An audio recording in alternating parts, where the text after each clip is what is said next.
Hey everyone, this video is a little bit of a different style than my typical video. After the intro, I'm actually going to jump over to my computer and sit down, and I will show you a little web page I made where you can go and experiment with gravity and orbits. So be sure to check that out. It's on my website. I'll talk more about it after the intro. But I hope you enjoy the rest of the video. Thanks.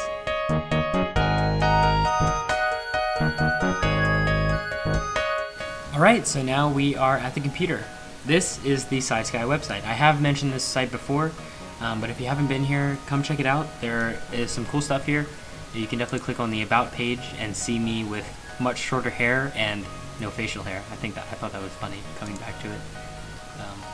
I have made a video about the Drake equation before, so here's the page about it, and you can feel free to check out that video. I will leave a link like here-ish, here. So check that out if you haven't seen it already. But what we're going to talk about today is actually Astrobits. So Astrobits is a sort of gravity simulation.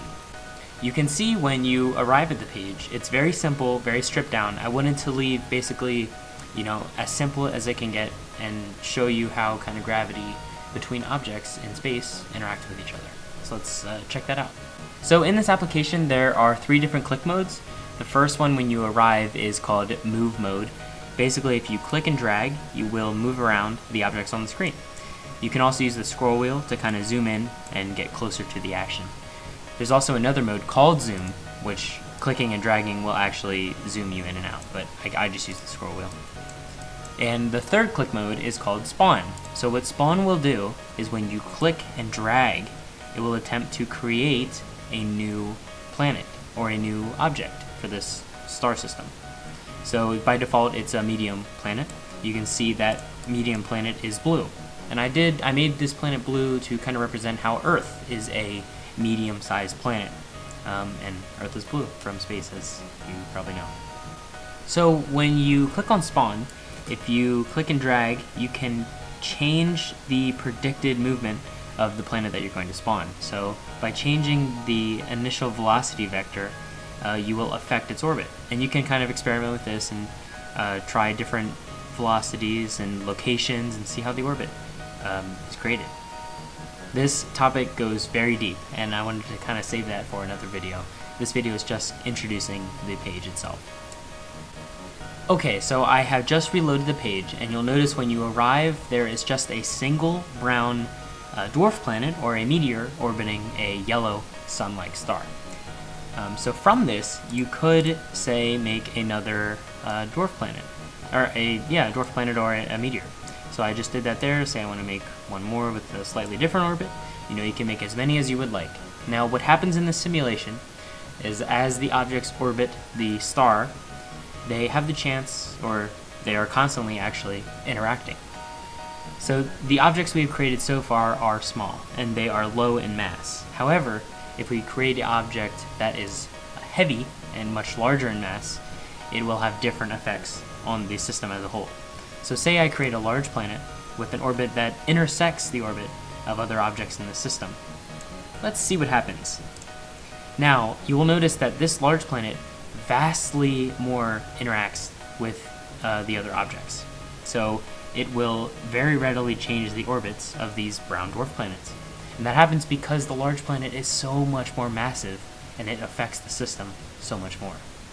So by putting planets in different configurations and dropping other objects that intersect their orbits, you will change the system drastically. Now these changing orbits are called unstable orbits, and that's because they are not stable. They will not persist for a long period of time. We can, however, attempt to create stable orbits. Now all you have to do to create a stable orbit is have 2 objects in an orbit that don't intersect, or they don't even come near each other. So you notice this green planet and the closer green planet will never come close to each other in their entire orbit. So they will probably remain in a stable orbit. So these planets do actually have a very small effect on each other. This is actually how Neptune was discovered.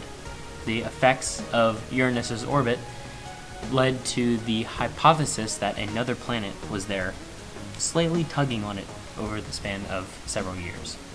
So as I said before, the topic of gravity and planets' orbits goes way deeper. All I wanted to do in this video is kind of introduce this page and show you a little bit about what's going on. So I think the best way to learn from this is to go here and try it out.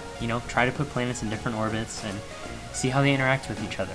And you might just have fun along the way. So please let me know if you go try this out, if there's anything you would like to see changed or added. I would like to add mobile support because if you go on mobile, it doesn't really work very well. It's mostly for if you're on a desktop or a laptop.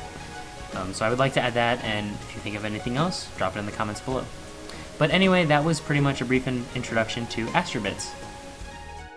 Hey everyone, I'd like to quickly say thank you all for watching.